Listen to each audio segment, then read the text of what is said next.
Police Divestment webinar. My name is Chris Harris, and I'm so excited to be with you all tonight and going over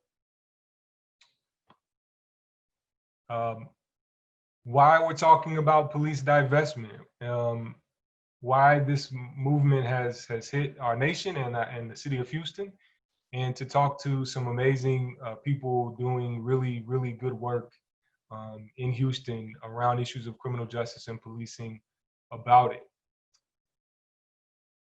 Let's go ahead and go to the next slide, please.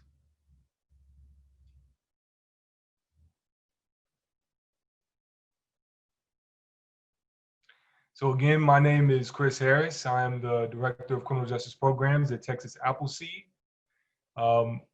I will be joined tonight, again, by some great folks doing amazing work in Houston, which many of you already know and need no introduction, but I'll introduce them anyway. Tarsha Jackson with the Urban Community Network, my colleague, Brennan Griffin at Texas Appleseed, Seneca McQueen with TOP, also known as the Texas Organizing Project, and Ashton Woods with Black Lives Matter Houston.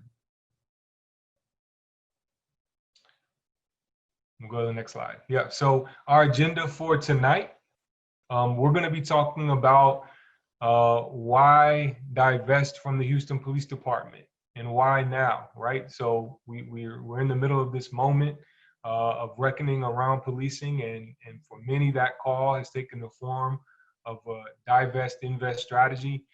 So we're going to talk a little bit about why that is the call right now, as opposed to other things.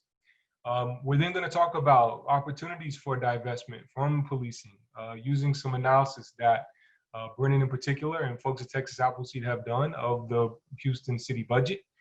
We're then going to hear about some alternative health and safety investments, ways that the city of Houston could invest dollars better or differently in order to better meet the needs, the health and safety needs of its people. And then finally, we're going to talk about some ways that you can get involved in these conversations and moving forward, as well as finish it up with some question and answer from folks.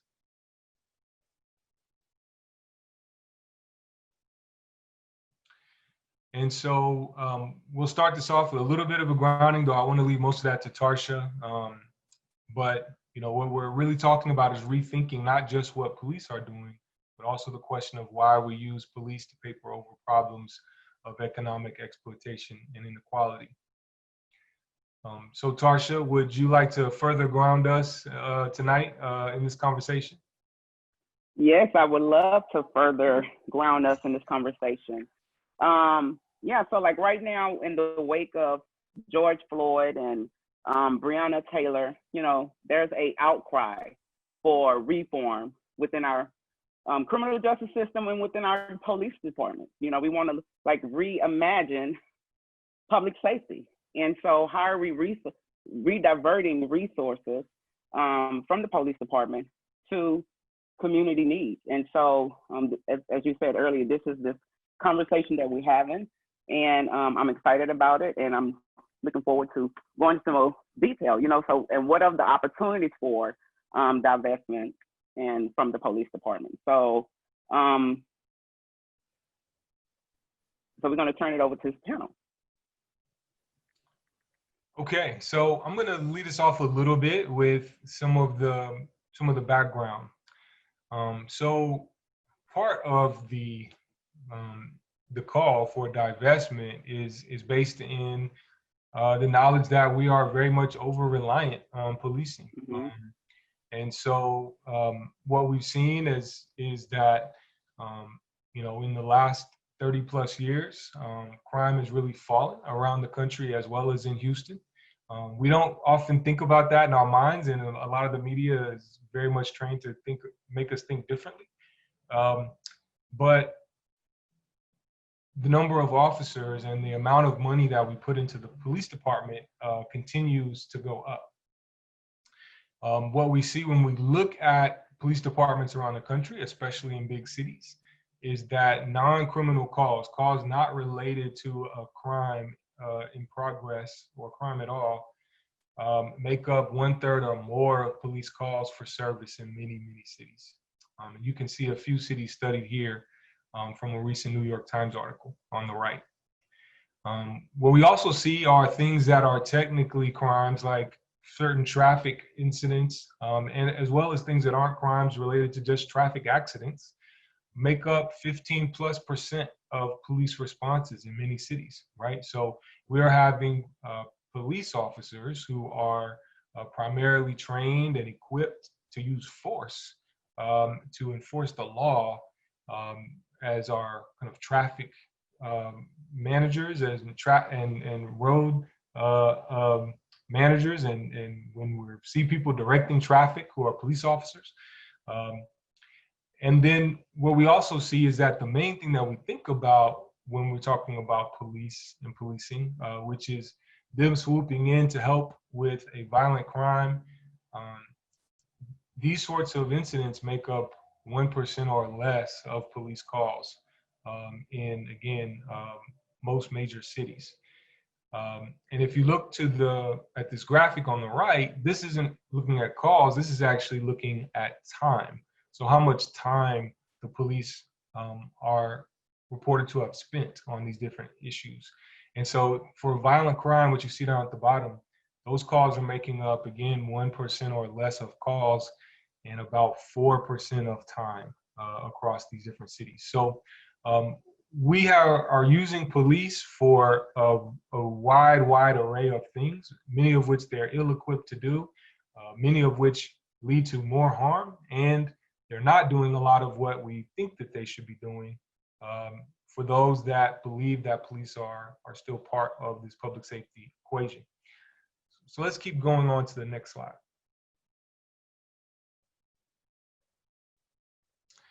And so this over-reliance is harmful, right? So in particular, we're going to talk about how it disproportionately affects people of color, specifically Black and Brown Americans.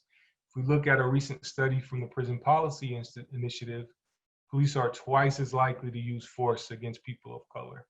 And less than half of Black and Hispanic residents stopped on the street thought their stop was legitimate, right? So we have police doing too much, and then what they are doing is actually openly harmful.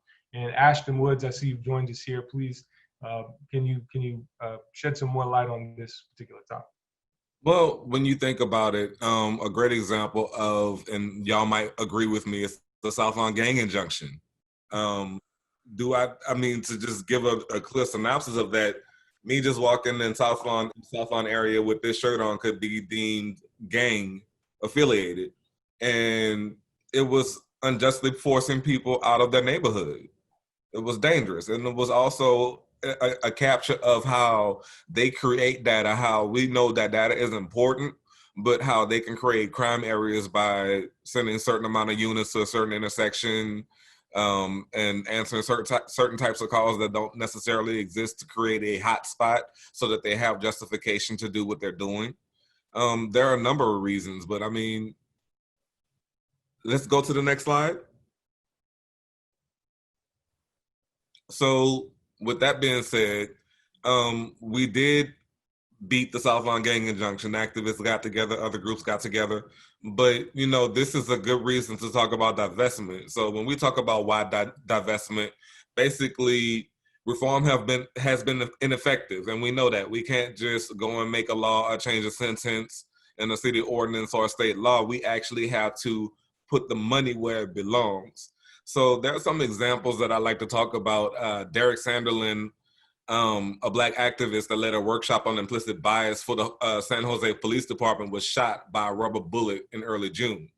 As you know, early June, we were all out in the street protesting. And we all know right here in Houston is a great example of their police chief putting on a happy face and getting viral videos while protesters who were otherwise peaceful were being shot at with rubber bullets and gassed and arrested on falsified charges. It just goes to show you that we need more than implicit bias trainings. Another thing about that, when we talk about George Floyd, we think about Eric Garner. Chokeholds were already banned in New York City. Same thing here in Houston. when Mayor Turner decided to put out an executive order banning chokeholds. That's actually part of HPD's policy already. So these things are empty gestures without enforcement. The point is that we need to be the watchdogs, and we have to be the ones who are pulling for accountability, because if it's not being enforced, the words on the books don't make any sense. Numerous examples of police brutality at protests against police brutality alone can be found on a spreadsheet that we have attached. And I can tell you, just for the sake of time, the people that we met with doing jail support had injuries, broken fingers, broken limbs, broken ribs, hernias, items stolen, were made to stand for 10 hours straight without a mask or PPE. So we know that police brutality in and of itself is bad, but look at what they're doing right now. And that's why we have to divest in the police. Lastly, I'd like to talk about Rayshard Brooks. The officer who had killed him had been trained in de-escalation tactics and cultural awareness. Now, this brings up an interesting point. The training itself at most police departments, including here in Houston, is usually in the beginning when they're going through their basic training to become a police officer. They get that training. We need to make sure that if they're going to have trainings like this, that they need to be quarterly, that they need to be continuing education, and that they need to be monitored for that. Otherwise, it makes no sense to have one training for someone who's going to be working for your police force for 20 years, and they still lean into their biases and another Black person is dead. I'd like to go to the next slide. So the question is, why does the divest from police invest in community conversation matter in Houston? Well, as you can see in the graphics, I don't even have to look at them. People are losing their jobs. City of Houston employees are being furloughed, while the new city budget that just got passed for nearly $1 billion increased HPD's budget by $20 million after they spent $20.5 million on overtime to abuse protesters earlier this summer. The other thing is, and it's not in here, but you should put in the back of your mind, is the massive eviction crisis that's going to come from this as well. That's right. So we're in this moment where, people need help and resources more than ever. And budgets are crunched because of the pandemic and the recession that's come from it. And so, there's a big question of where is the money going to come, not just to maintain the programs that we have today, but to enhance them, to help take care of folks who are newly hurt by this. And policing is where we've put so much of the money. And we're going to talk a little bit more about the budget in detail, but Seneca, I see you. Do you have something to add on to this?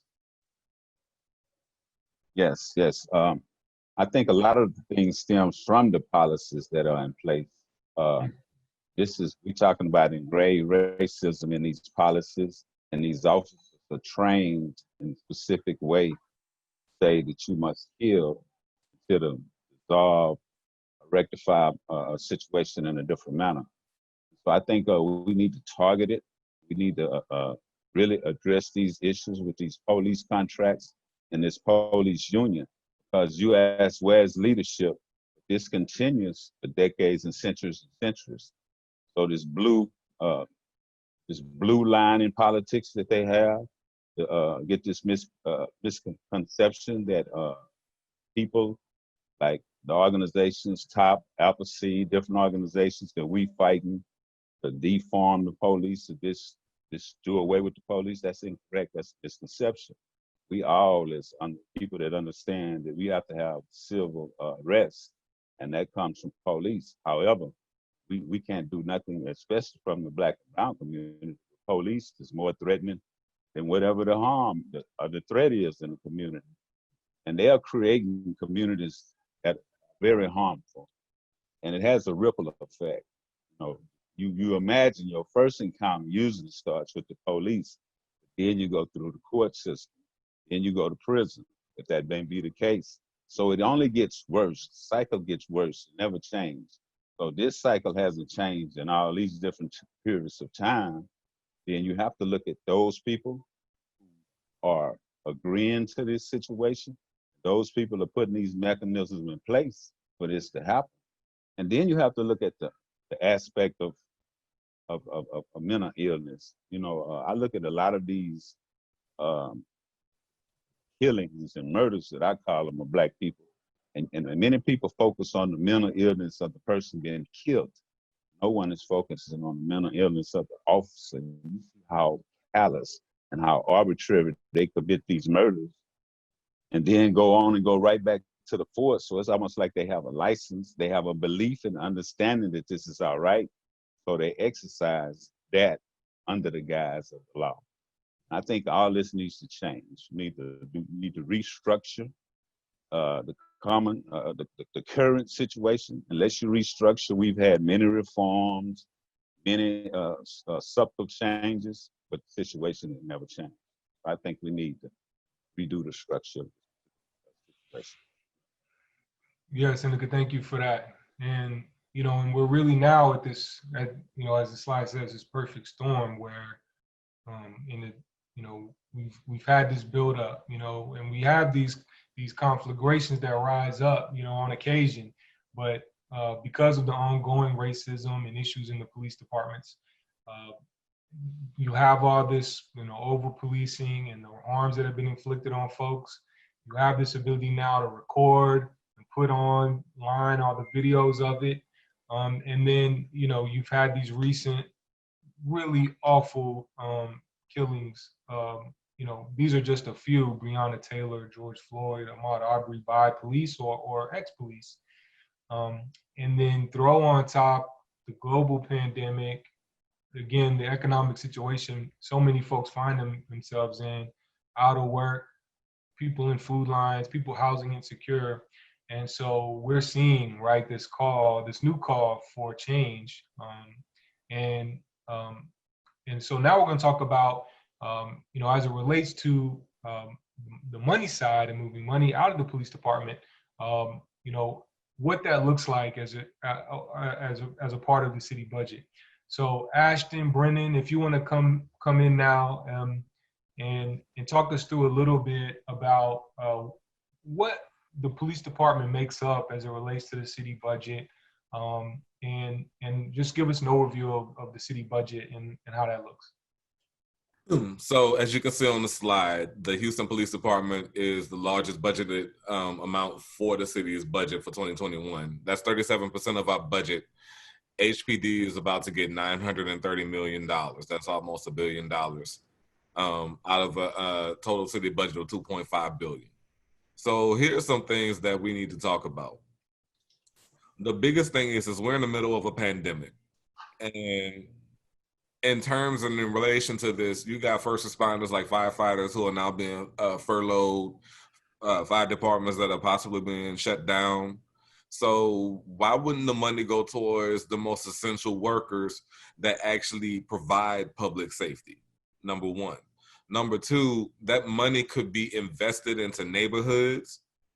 When I think about all of the empty storefronts and the community gardens, I don't see why the city couldn't fund partnerships between community gardeners and Black-owned businesses and brown-owned businesses to create storefront grocery stores where people could get fresh produce instead of having to go to the corner store or the gas station to get something that's less than healthy in the middle of a pandemic. There are a myriad of prevention programs that we could talk about. One of the things, like when you think about last year when everybody was trying to repeal the juvenile truancy here in Houston, our city curfew, think about it in terms of that. How much of that money could be spent in diversion programs and on programs that keep people in the situation where they have the most basic needs that they need met, as opposed to having to resort to committing whatever crimes that HPD says we are committing as Black people. I'll throw it back to you for a second, Chris. Sure. Well, and Brennan, if you want to talk about, you know, I think this is a good full picture of the budget. We often hear budgets referred to as moral documents. Can you talk about the kind of comparative priorities when you talk about what the city spends on policing versus other things? Yeah, I mean, so I've moved on to this slide, and it's pretty self-explanatory. For every dollar that Houston spent on HPD, or plans to spend on HPD this year, it's spending 5 cents on libraries, 7 cents on parks and recreation, 7 cents on health. In the middle of a pandemic, I don't know why we would be spending just so little on health compared to what we're spending on the police department. Not to mention all the different kind of preventative stuff that Ashton mentioned earlier. And then in housing, there are some grant programs for money that comes from the federal government and other places that do housing. But the city's own tax dollars, it's spending just much less than even a penny for every dollar on HPD on housing. And we are, as Ashton mentioned before, we're looking at evictions in Houston that are going up pretty fast. There's no moratorium on evictions. There's no, the mayor has chosen not to do anything about this. And we are seeing, we're going to see a lot of people who are going to need housing soon, and we're not spending, Houston's not spending hardly any of its own money on that kind of purpose. Wow. So yeah, if you would, I think obviously we know and we heard earlier that the city of Houston is ahead of the cities on the timing front as far as the adoption of the budget for next year. So they've already adopted the budget for next year. It increases the police department. But it's never too early to be thinking about the following year's budget. And so if you would kind of talk to us a little bit about both what you see as short-term divestment opportunities from Houston Police Department, as well as long-term. I'll just give you the run on the next few. Just looking at some of the short-term things that don't really need, like, you don't have to restructure the police department. You don't have to move a department from one place to another. You don't have to even cut staff for these kinds of things. If they impose a hiring freeze, this next year we would see probably $15.5 million in savings that could be invested elsewhere for the city, because they're expecting to lose, however many officers, and each officer costs about $120,000 to $130,000 a year just in salaries and benefits. So just the folks that they're expecting to leave this year, if you don't replace them, you would be able to save that much. If you cut the overtime budget by half, and maybe you need some overtime, maybe you don't, but if you're only cutting it just by half, you still save $7 million, almost as much as you get from the hiring freeze. And then the city is doing this thing where it budgets for these positions that it's having a really hard time filling these positions anyway. And that's money that can't be used elsewhere in the budget. So they have around 100 plus positions that they don't have officers applying for, and they don't have qualified applicants for, that they haven't filled. And so if they just don't fill those positions, that's another $12 million. So right there, you've got about $38 million, $38 million worth of savings that you can do without even really changing anything about what the police are doing or having alternative programs in place. So that's a good deal of money. How much was that? Let's go back real quick. 34 total. Thank you. Johnny was fine with the math. Appreciate that. So that's a good deal of money right there for alternative investments, and we're gonna be talking a little bit later about alternatives, but I think there's some other longer term opportunities for savings as well. Please go ahead, Brittany.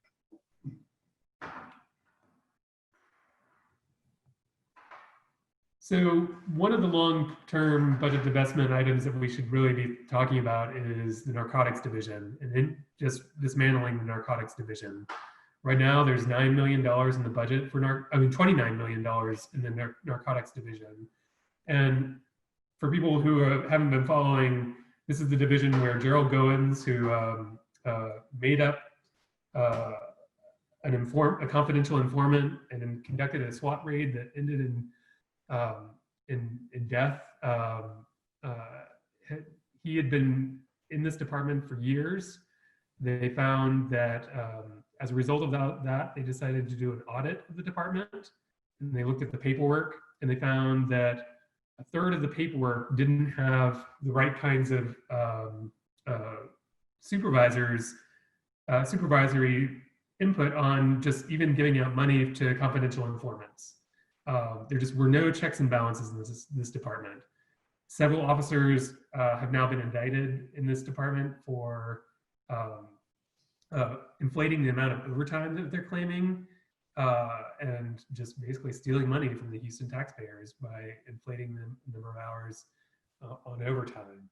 And this is a department that's it's just broken. It's really hard to say that this department has mostly done very low level drug busts for often less than a gram of controlled substances, and it is not producing the kind of results that we would need from the kind of police department that we would need.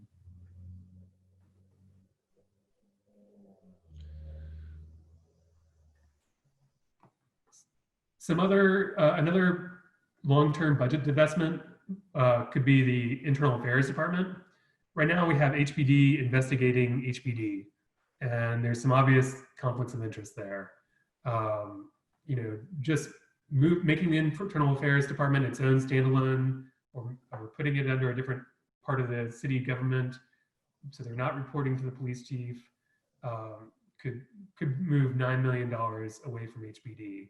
And we found that this HPD's Internal Affairs Department is not doing very much. They, in Texas, the Texas Observer did a look back of 6 years of complaints made about police misconduct and use of force, and less than 2% of those complaints over that 6 years were sustained.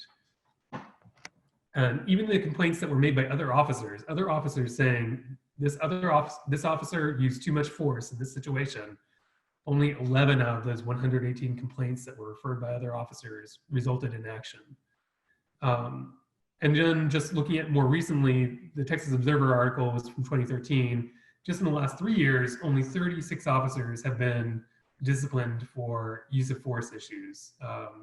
So that's, again, pretty in keeping with the numbers that we were seeing before that from the Texas Observer. And over half of those officers are still on the force today, partly because of the kind of police union contract issues that others have started to bring up, and I'm sure we'll get more into later on. Yeah, so that's really interesting, right? Because obviously this kind of combines, two items, right? We're talking about money that goes into the police department that is supposed to help ensure that they're held accountable for misconduct and brutality, but in fact doesn't do that. So it both is not doing the thing it's supposed to do, which is help hold police accountable. It's also taking money from the community that could be invested in other things, right? That could actually limit police encounters and limit the amount of misconduct and brutality that people experience. So it's both kind of robbing the residents of these alternatives, and it's not actually helping, and might actually be increasing or leading to more, because people know they're not going to be held accountable. And a lot of this comes back to the police union contract. So I want to talk a little bit more about that, and I'm glad Ashton has jumped back in. So the police union contract is a contract between the city and the police union, and it governs a lot of pay. It also governs a lot about how police are investigated and how they can be, if they can be held accountable. So Ashton, would you talk a little bit about that, and then Brennan maybe follow up with some of the budget impacts of that as well? So I wrote an op-ed about this a couple months ago. Well, technically it was a month ago. It feels like it's been 10 years in a week, so forgive me. The 48-hour rule is a contract negotiation term between the Houston Police Officers Union and the city of Houston. What this means is, in the event they have an officer-involved shooting or an infraction that is deemed to be police brutality or gives a perception of, they get 48 hours to get their things together without being arrested, to get an attorney, and put all of their stuff in order. As a citizen who does not wear a badge and would never wear a badge, I know that if I did something like what they would and should be arrested for, I would be under the jail by the time you can count to 10. We all would, really. So, and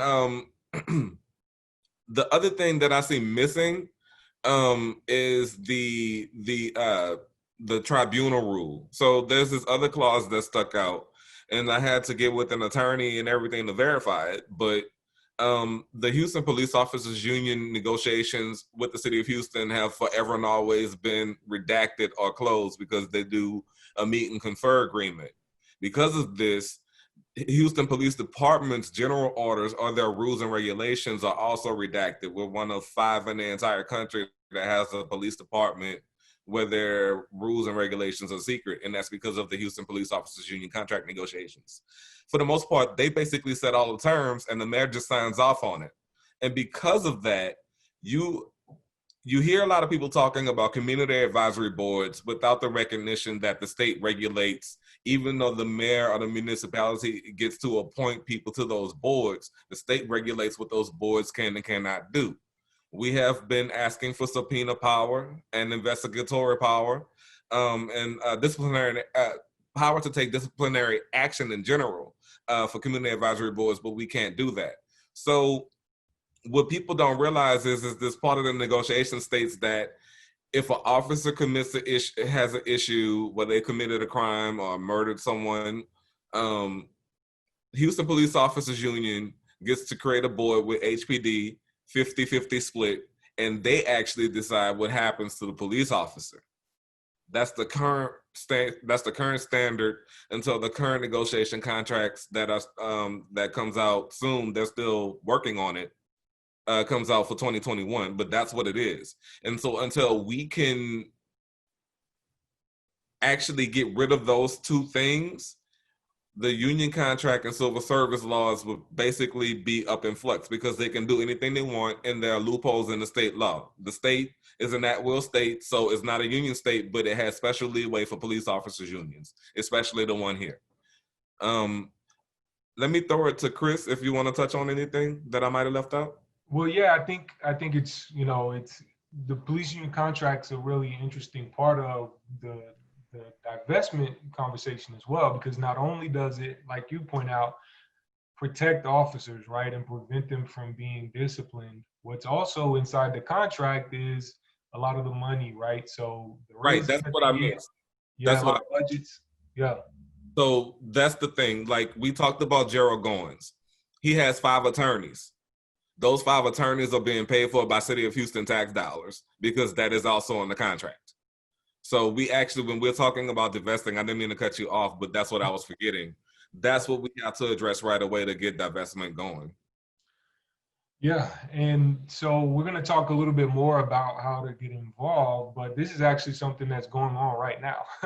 The police and the police association and the city of Houston are involved in the negotiations now, and the contract that they have currently expires at the end of this year. So they're negotiating a new one that would start at the beginning of next year. Brennan, I also want to see if there's any other things you wanted to add about the finances or other components of the police union contract.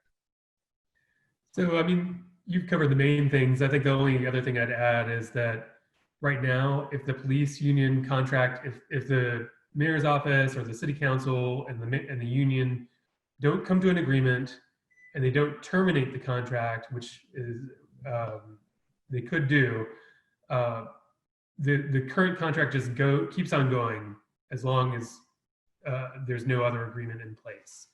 And it already guarantees them a raise next year, I think of 2%, if they don't come to some agreement. So we're kind of by negotiating that in the prior contract, it kind of put us in a bad position to renegotiate a better contract this year, because if the police union doesn't do anything, they could just get the same contract and keep it going for another year or more years and still get a raise next year without ever coming to an agreement with the city or the residents.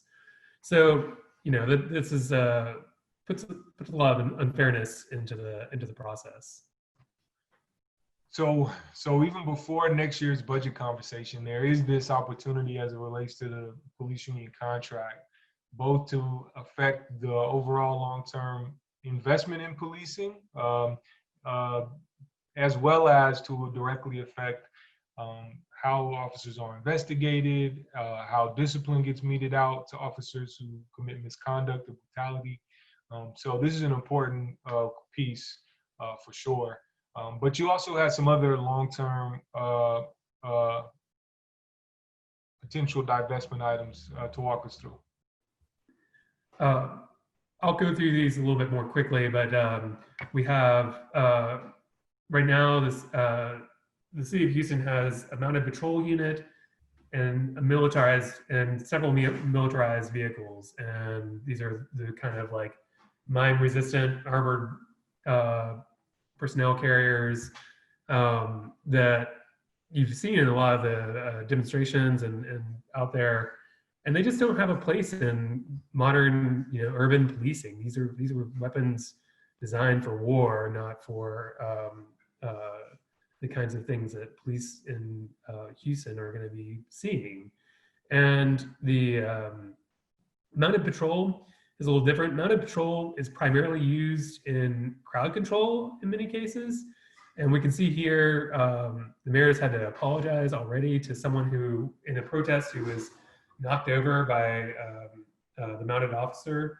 There was a few years back, when the janitors were organizing a union and were having a protest, many of them were trampled by mounted officers in the middle of the protest.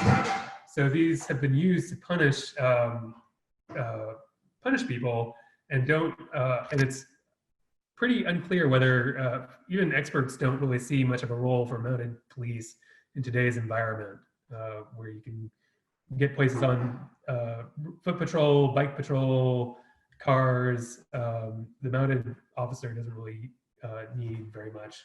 And both of these are much more expensive than options. I mean, it costs a lot of money to house and feed and take care of horses, well-trained horses, hopefully well-trained horses. And then the military vehicles are finicky and not part of the regular sort of police fleet, and it takes a lot of effort to keep them up and running and keep people who are trained to operate them.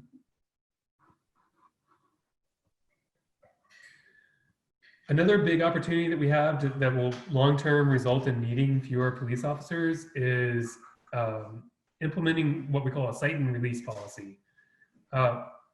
Texas law allows that a lot of offenses, low-level offenses, don't need to be an arrest. They can just be a citation that looks sort of like a traffic ticket and gets, you still have to show up in court and everything, but you don't get booked into jail. You don't get taken to jail, transported by the officer.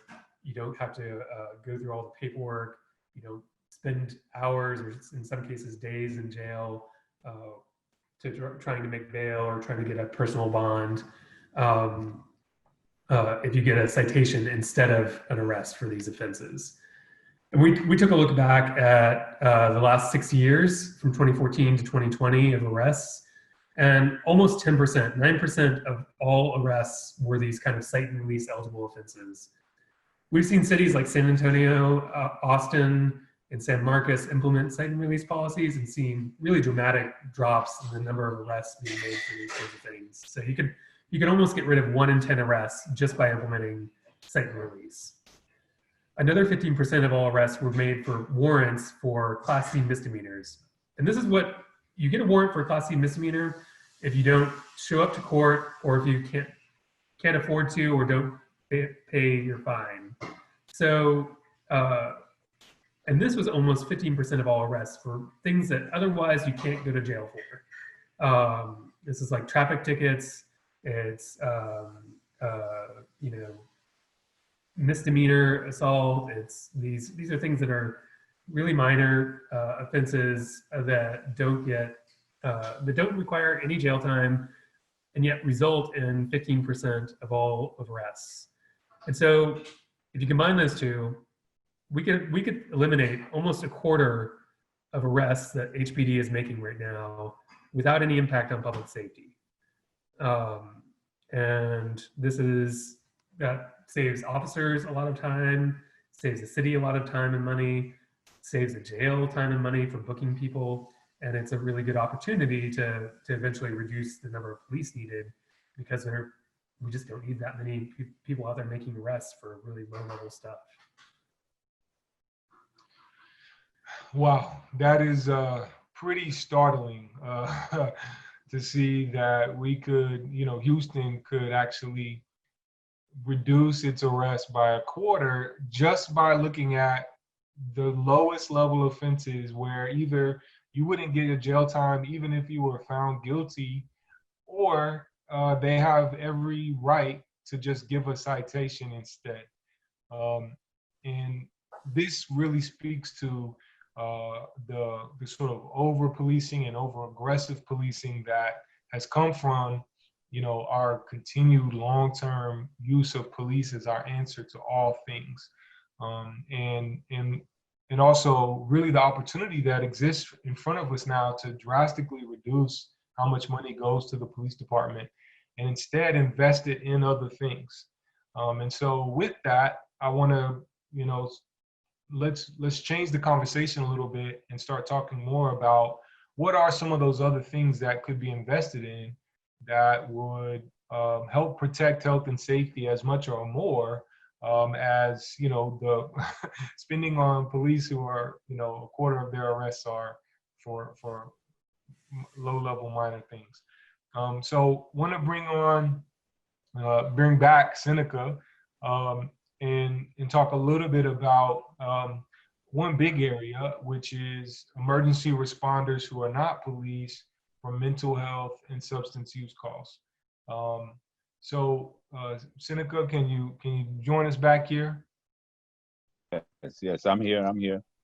All right, so again, we often have police responding to calls where folks have mental illness, or they're in crisis due to some substance use issue. Talk about some alternatives that exist out there to that approach.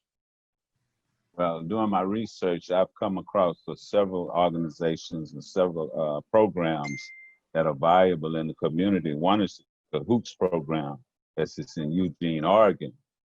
And this is a town that turned around and invests $170,000 by replacing police with medics and mental health workers. This process has worked for over 30 years. In 2018, they responded to 20% of the calls in Eugene, Springfield. In 2019, they responded to 22% of the calls in 19. Crime went down significant, and the budget to support the Cahoots program only costs $800,000.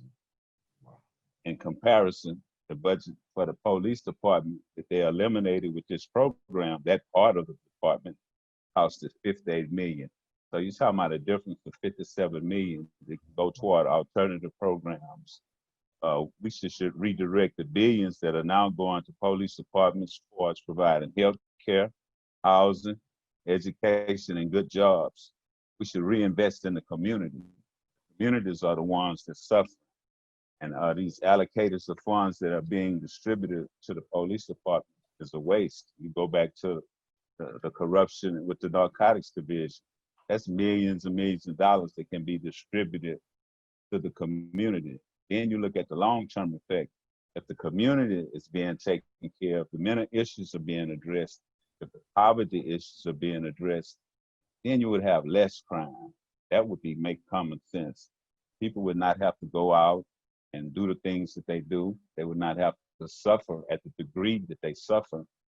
So they would be more inclined to make better decisions about their life. And the situation is so critical that the police becomes a harm in the community. It does not seem like anything positive.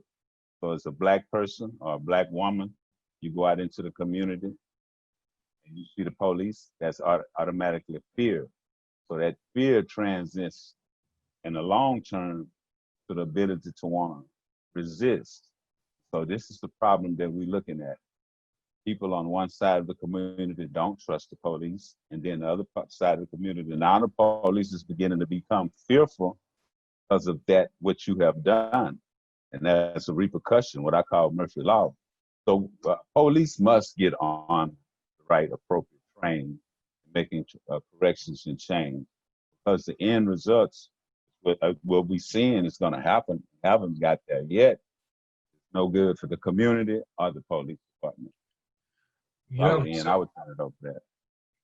Well, this is really interesting, right? So, I think when we talk about divest, invest, a lot of people think about, well, take the money from the police and put it in the schools and put it in housing, and those are good ideas too. But there's also things that the police are doing today, like responding to mental health calls, like responding to substance use calls, where we could actually just send somebody else who would be more effective and would cost less, and would then also free up money for these other things. So, Ashton, I see you jump on here. Do you have something else to add on this one? Please. Just real quick, I want everybody to remember there was a time not that long ago, after Mayor Turner got into office, that there were a ton of homeless people in downtown and in Herman Park that had been exposed to K2 Kush and having seizures, and some of them were in front of Top, some of them were in front of the McDonald's on Main Street by the bus station, and you're standing there watching them. I'm like, we call 911 and the police officer shows up, not the paramedic who needs to render aid, and they're trying to get the ID out to run their background instead of rendering aid. This is the police department we're talking about divesting in, just a reminder. Well, that segues us perfectly, because I think the next thing we want to talk about is housing and homelessness.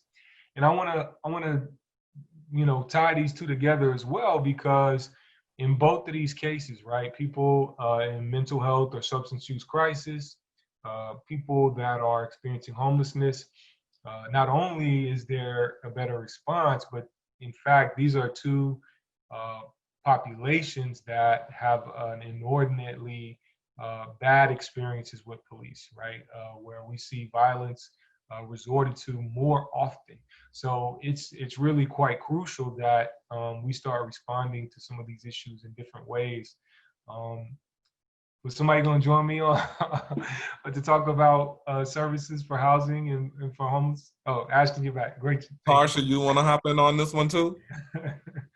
I mean, I can hop in on the housing. I mean, housing is scarce in a lot of the neighborhoods, and of course, like from where I'm from, you have 45% of the people in the area I live in are renters, and so investing in affordable housing will basically, help communities and help families thrive. And I'm a big fan about divesting and reinvesting in, projects like infrastructure and, housing and homelessness is a big issue here in the city. And I know you've been like tackling that and fighting that Black Lives Matter on the homeless. And so you can, chime in on that, Ashton.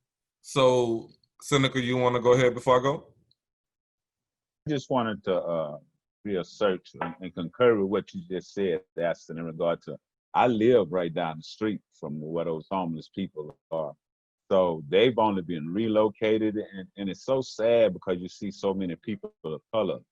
So there's no direct assistance to change that situation. There's only assistance to relocate them and put them in a worse situation. What are our police or what are our leaders doing with these group of people? Because they are very important, especially now considering COVID-19. Right. So, I just wanted to add that.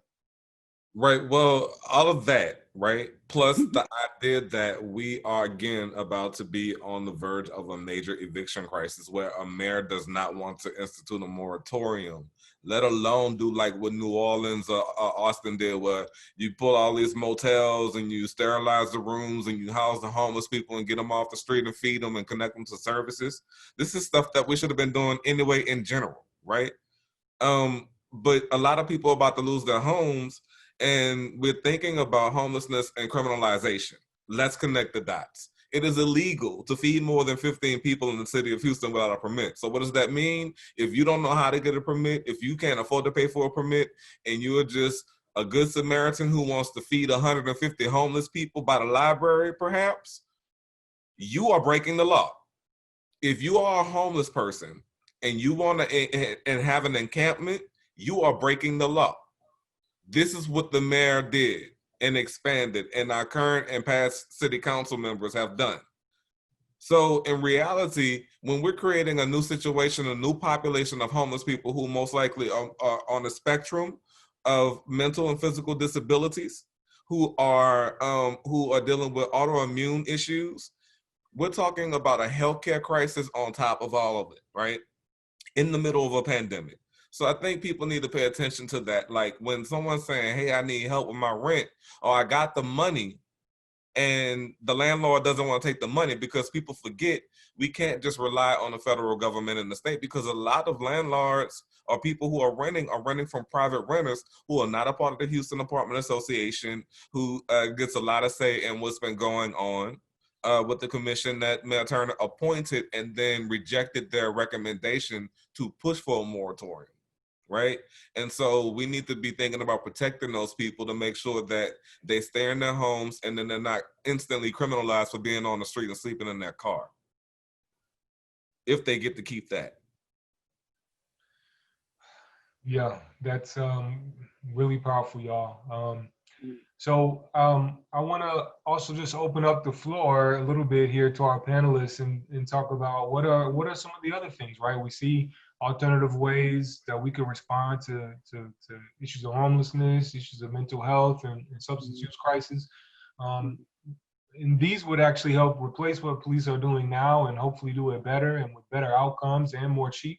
And then what else would help protect health and safety in our communities better? What are some of the other things that we could be investing in if we weren't putting nearly $1 billion into the Houston Police Department? Well, Chris, I have one suggestion. I was reading that the Minneapolis School District, they actually rolled out a new program to where they're using student safety coaches. So it's like part of a school wellness center. And, for most of you guys that know me, I got involved with, came to this movement, because my son, special needs son, was arrested in his elementary school for something that could have been handled with a D-Hall or detention, but instead police was called, and police was like regularly roaming the halls. And so what we have to realize is that police are not mental health experts, they're not social workers, they're not counselors. I mean, we have a lot of schools that don't have counselors, but we have more police in our schools. And so I think this is an opportunity to not just, reclaim our youth, but also, help families that are dealing with certain situations, provide wraparound services to these families. I mean, as we said earlier, this has been a repeating theme. A lot of our resources go into police, so there's a lot lacking in our communities. And so our communities are underserved, neglected, and folks are always trying to figure out where we get the money from, We want programs, we need programs, but where we get the money from. Looking at the police budget, reducing the police budget is how we can get these programs that will improve our community. And so I would really love to learn, look more into that particular program here in Houston. And I know folks are going to say the city of Houston can't do anything about HISD. Oh, yes, we can. We're giving tax dollars all day long to the tax abatements to developers. We have the My Brother's Keeper program. There is a way to put some resources into our schools in our neighborhoods. Yeah, not only that, I think about a few years back when they were trying to close down 10 Black and brown schools in HISD, and how people were arrested and dragged out and made international media, and was an embarrassment. And most of those schools turned out to be well-performing schools after the test scores came out. The point is that we can't just focus on HPD, but we have to focus on law enforcement as a whole, right? We know that we're in Harris County. We know that we have over 100 plus law enforcement agencies, right? HISD voted to give their police department a raise, and then turned around and only gave a stipend to teachers that they're expecting to come to work in a few weeks, and for face-to-face school with little Black and brown kids who probably should be at home instead of being exposed to COVID-19. But this is where we are. So when we're talking about divestment, we're also talking about getting our elected officials, even if they have no power in HISD, to call them out, to use their political power and platform to say, hey, listen, I'll partner with you on this. What can I do to help? How can we find programs to get more social workers and psychologists and therapists into schools and police officers out? This is a carceral state. Why would I want to go to a school where there's metal detectors lined up and bars on the windows?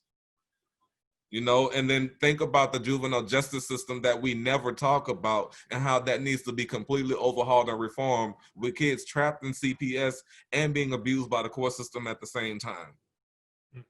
School to prison pipeline here. That's what this is about as well. Ooh, yeah. I feel like I learned a lot on this call. I mean, we've learned that police don't spend their time doing what we think they're doing. They do spend a lot of time enacting very, very low level arrests on people when they don't need to. We spend over a third of the Houston city budget on policing, almost $1 billion. And we invest very little in health, housing, and other institutions that promote health and safety. And there's other alternatives. There's different ways we could be doing it that actually are proven and have results. Investments in housing and mental health and education and other forms of public health. So, all right, we know we can do all this. we know a little bit more of what's wrong. I want to talk now about how folks can plug in, how people can get involved, not just in this conversation, but in the actual work of bringing about this better Houston, this better future. So we can go to the next slide. I'm going to talk a little bit about the timeline, right? So unlike other cities in Texas, the big cities, Houston's budget's already been set. But the city council and mayor can make changes at any time, right? And we know that they're going to start building next year's budget as early as January. So it's going to be important for everybody to stay engaged and to look for these opportunities and to bring them back so that next year, you know, while these protests and everything kind of caught everybody, caught a little bit late in the process for Houston, next year there's a real push and the momentum is kept forward to keep pushing. I also want to bring back up the police union contract, right, which is being negotiated now, which has a lot to say about police salaries and benefits and raises, as well as misconduct and discipline and obviously just like accountability for officers who commit wrongdoing. And that's going on now. So if we can go to the next slide.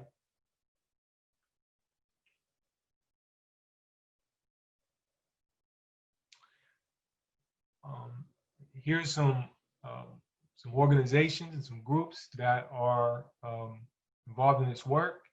I want to invite everybody who's spoken back on, if you don't mind. And we're gonna, one, if you could plug a little bit about the work you're doing around these areas, and then two, and then we're gonna end with some Q&A, and I hope everybody will stay on to answer any questions that have come up. All right. So you want to go ahead and start off? Yeah. So at Black Lives Matter Houston, we are working on a back to school project right now, but in the process of that, we are still doing PPE distribution. So when people get in contact with us and let us know, hey, we need some masks, we'll mail it out to you. We're working on some other projects that expand or help with other organizations getting food and rental assistance to people.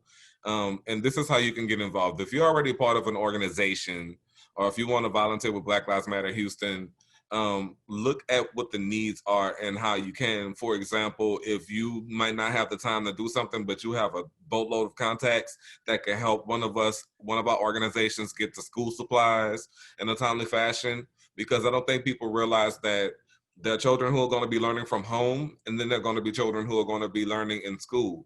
And we need to know what the school supply list would look like for a child learning from home. Does that look like getting them a netbook a PC for them to use or helping them get access to the internet, because there's a digital divide here. So the focus right now for Black Lives Matter Houston has been total pandemic response and figuring out ways to make sure that people are clothed, sheltered, fed, and have access to the things they need. So basic quality of life.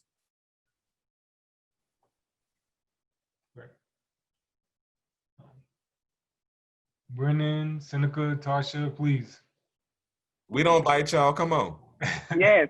Okay, but I would like to invite people to visit the Right to Justice website. And we have the Right to Justice htx.org. There's a petition on there that people can sign on to learn more about the Justice Can't Wait report. I mean, we all together, Black Lives Matter and over, I think it's like 17, 18 organizations co-sponsored this report that actually outlines what the city can do today to improve our criminal justice system and make our community safer for our people. And so I encourage you to visit the website, sign the petition, but then also reach out to some of the organizations, get involved with an organization. I mean, there's a lot of organizations doing some great work. And so I encourage people, get involved, get involved, get involved. Yes, I will also encourage people to get involved.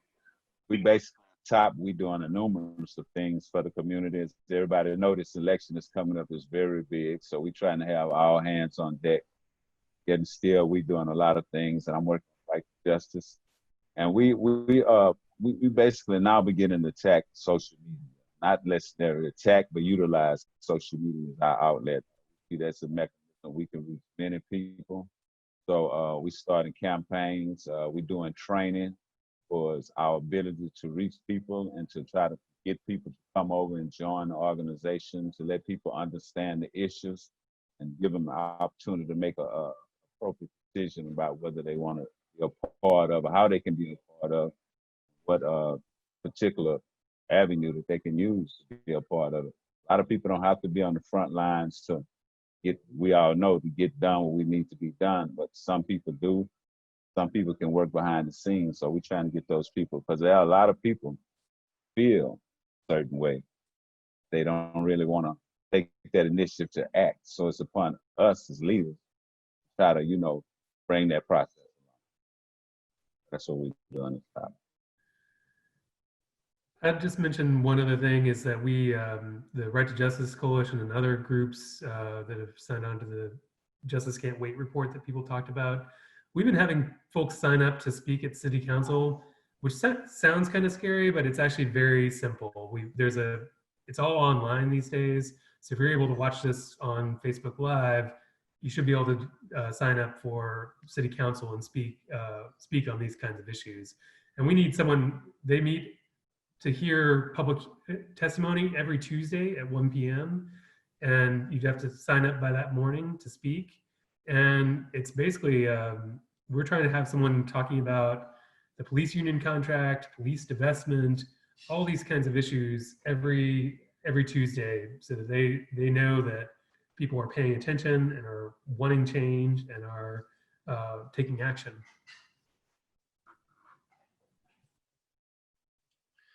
All right, great. Well, so we're gonna finish up now with some Q&A.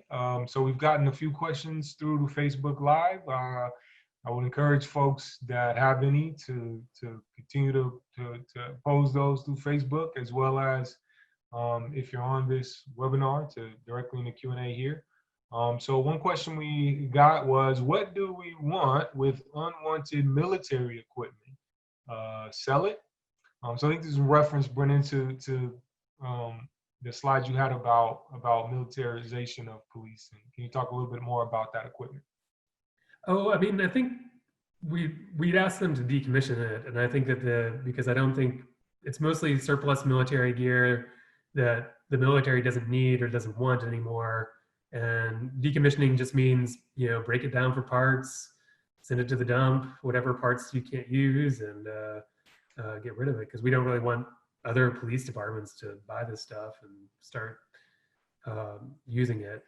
We've even seen, I'll just say, some school police departments that are only for school districts, have had some of these kinds of vehicles in Texas, and it's just, you know, it's just crazy that they're you know, there's even a chance that they're going to show up at a local high school with a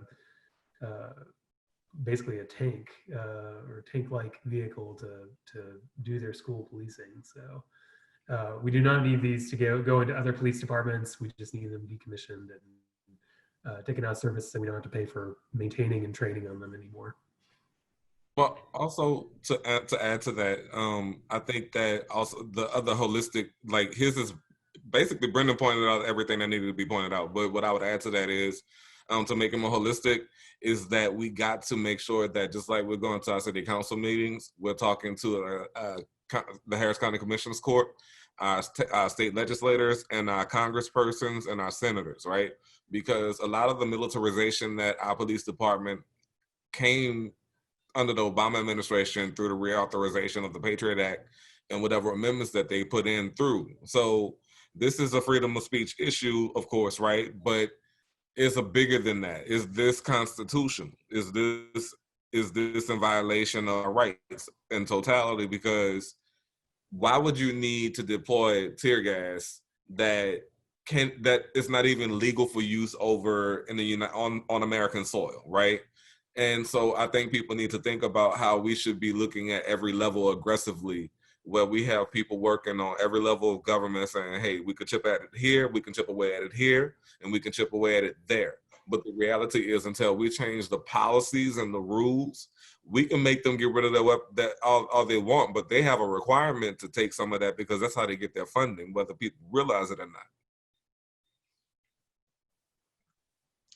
Great, and we have one more question, which is about where do the statistics come from on the long-term divestment items? So I think, Brennan, another question for you, at least initially, on some of the analysis you did on the budget. So this is all public information that we requested from the City of Houston and the Houston Police Department. And Texas Appleseed did a lot of this work, but we've been working with others who are on this call to get it out there.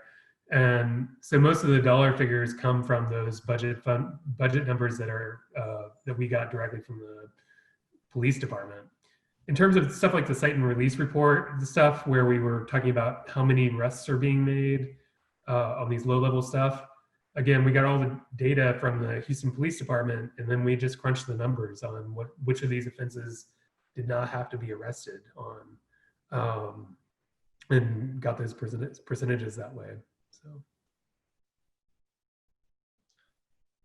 Okay, great. Well, at that, I think we finished up the Q&A, and with a little time to spare even. Feeling pretty good about that. Well, I want to thank everyone again, both everyone attending and watching online on Facebook, all of the amazing panelists. Again, thank you so much for your time, knowledge, expertise, and poignance here tonight. And I hope that this has helped educate folks and inspire folks to get involved in local efforts to continue to work to end police violence and also to invest in communities and make a more healthy, safe, and just Houston.